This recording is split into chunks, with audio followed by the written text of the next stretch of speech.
The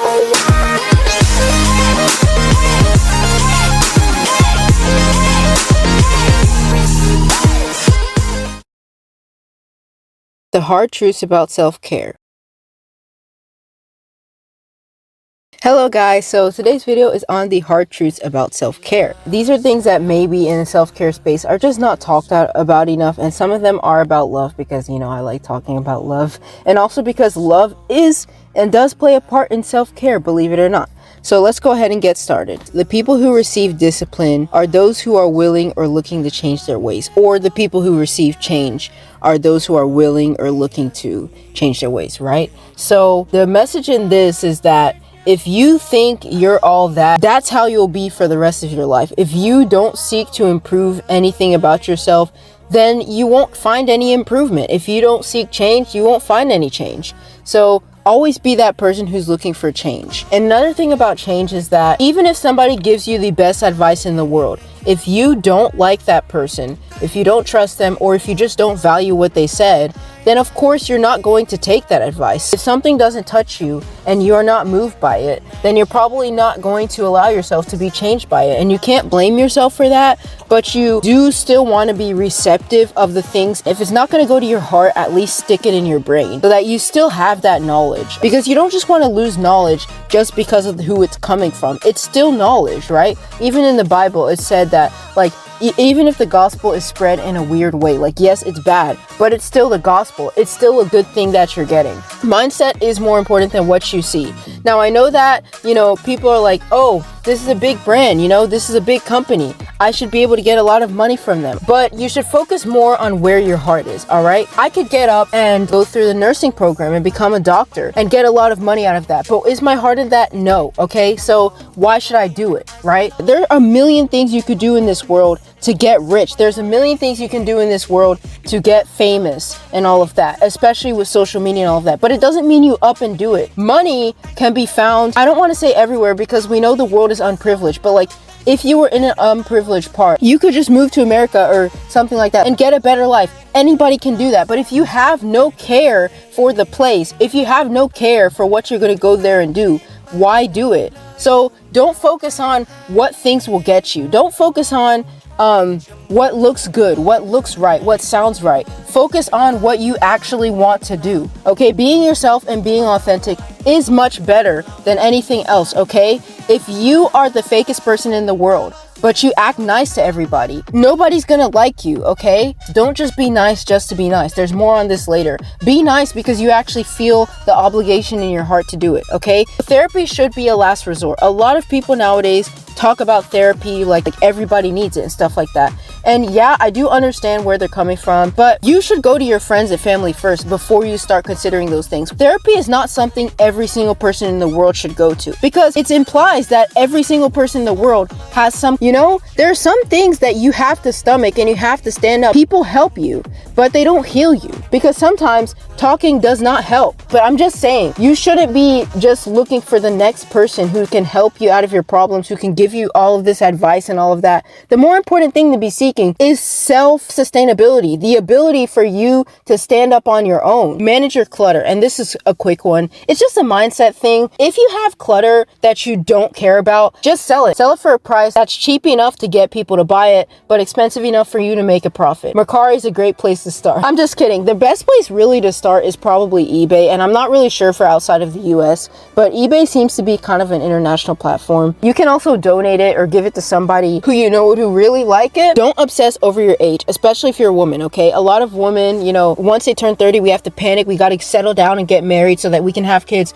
No, okay? It is better for you to adopt a child with someone you love than have a child with someone you don't love. Don't just throw yourself at any man that comes your way. Just focus on finding the one the Lord wants for you, okay? And yes, it might take a long time. True love does take a long time to find, but it's better for you to find true love than to be miserable and have kids. Don't let your upbringing define you. So basically what I mean is that if you have a bad upbringing, you don't let that stay with you. You try to let go of it, or you try to work through your feelings regarding that so that you don't bring that bad characteristic with you, or that doesn't make you affect other people in a bad way, right? And this video is about self-care. It's not about a toxic way of forcing you to be nice to people. That's not what this video is about. That's not what I'm about. But I am saying that you do need to acknowledge that if you have certain traumas, it can hurt other people. So just make sure that you manage them so that you don't end up hurting other people when it could have been avoided, right? Not just for other people, but for the sake of your own sanity. If you hurt someone out of something that's been done to you, you're not going to be happy with yourself either, even if you know why you did it, right? So these things that were bad in the past that happened to you, don't bring them along with you. And, you know, don't be that parent that's like, oh, well, I went through this, so my kids are going to go through it. My parents taught me this way, so I'm going to teach them that way. Unless it's a good thing, you can keep it. But if it's something you yourself didn't like, then don't replicate it, okay? Because once you replicate it, you're also being a bad parent. Your best self is the one who is always looking for growth. So yeah, don't strain to be one person. Just strive to be the one person who always looks for growth, because that is the best self, the one who's always looking for growth. Such a person will never say, I'm better than everyone else, because they're always looking to be better themselves. Help yourself before you help others, but always do what you can for others. So in the self-help space, sometimes they will say stuff like, oh, well, you need to focus on yourself. But if you focus on yourself too much, it's going to become egotistical, and we don't want that. Yes, you do have to focus on yourself before you can help other people. So if you can't help other people, there's still one thing you can do for them, and that is prayer, okay? If you can't be with them in person, be with them in spirit. If you're going through something that's making you a mess and you can't think about anybody else, that's not what I'm talking about. Obviously, then you need to recuperate. But if you're through this period of trying to grow yourself, you still have a little bit of room for somebody else in your mind. So use that to pray over the person, because every little thing, every little thought you have about somebody matters. The little bird will always hear what you say, okay? So that's why you don't curse the king in your thoughts, okay? So that was Ecclesiastes. That was smooth, wasn't it? Seek healing, not help. So I was kind of talking about this earlier. If you're going to therapy and all you want is advice, you're not going to get anywhere. What you want to do is be able to be healed so that you yourself can be that advisor to your own self. You don't want to have to depend on somebody else, not because that's bad, but because if you're not self-sufficient first, then how can you be a good, for example, partner? How can you be a good friend? If you yourself is not self-sufficient, you'll always be focusing on yourself. You'll always be needing somebody else's help to be pulling you out. And that's not how human beings should live. Again, this isn't to toxically tell you, if you're so down, get up. But you do need to understand that once you are healed, that's all you need. You don't need the therapy. So seek healing, not help. And the other thing, the main thing I actually wrote this down for, was a lot of times, right, people will tell you, just talk it out. Just say what the problem is. The problem half shares, half solved. But that's not how healing works. Healing is when you actually take the step to talk. When you are the one who gets up and says, I need that help, right? If somebody's reaching in to pull you out, right? Good. But if somebody's reaching in just to poke you and just to hear something from you, that's not going to heal you, okay? So you need to be the person who takes the step to heal yourself, to get yourself healed. So this is also to say, don't just say stuff people want you to say.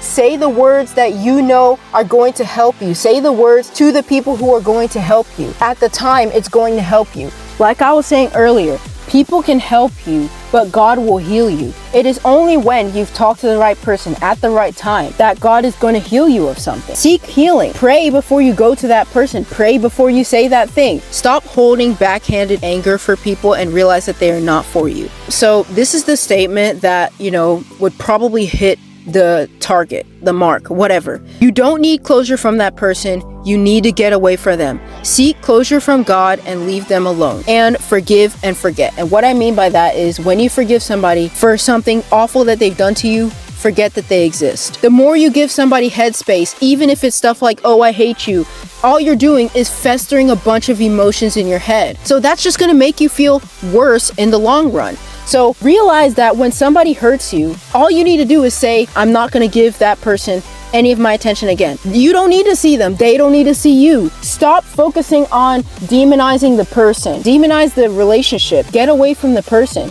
If you say to somebody, I hate you, you are showing them more love.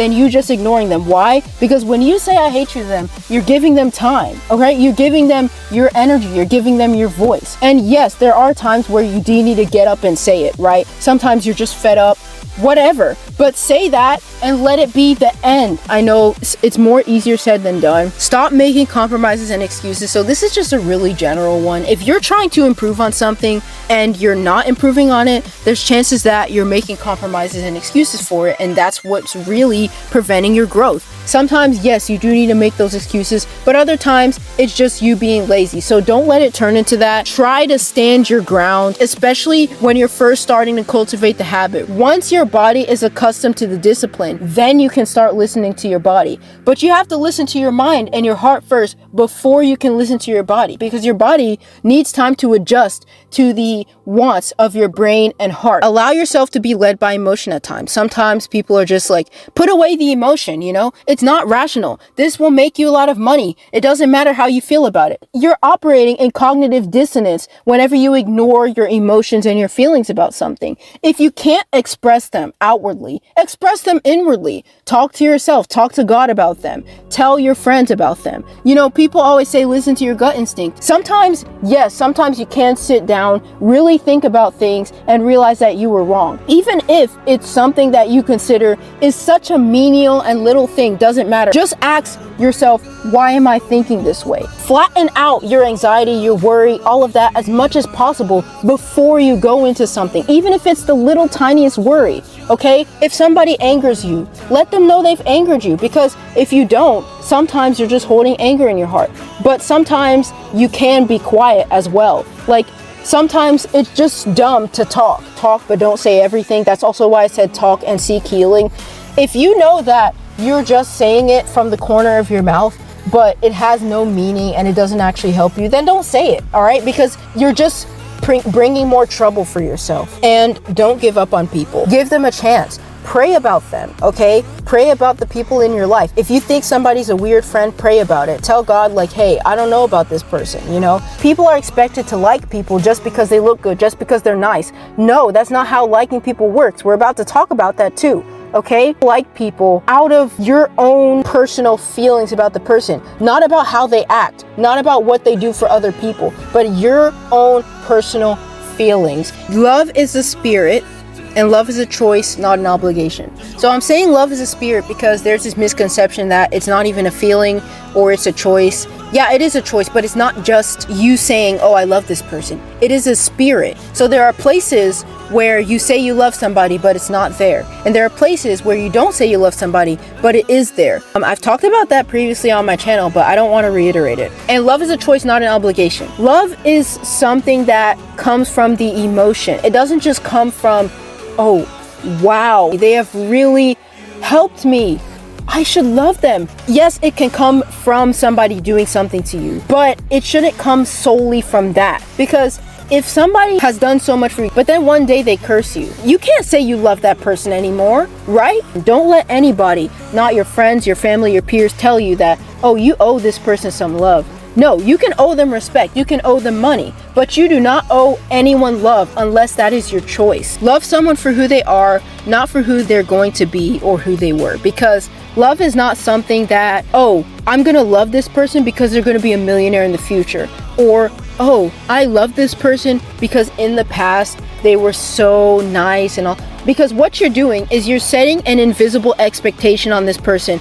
that they need to be that thing right now, okay? And the minute you start setting expectations on people and stuff like that, that hinder them from actually acting like themselves and being natural, that's going to hinder love too. If you love somebody, you don't look at their past and future and focus on those things. You focus on them in the moment, right now, right? If you say you love somebody for the past or future, that's not love, you know? And loving another is the true way to learn self-care. If you don't have love in your life, you can't take good care of yourself. I know it's counterintuitive, right? Help yourself before you help others, but that's not how even love works, because love goes with the other person. Love is like somebody who's holding your hand while you're there. And another thing about it is that when you love somebody deeply, you think about things you can do to make them proud. That alone will lead you to improvement. That's the main reason I wrote this down. Okay, so I kind of struggled to word some of this. But anyways,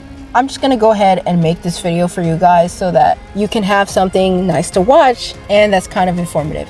Thanks for watching. Bendiciones. Ciao. I guess I'm bringing it back, guys. I don't know. Okay, I've been kind of sloppy with it.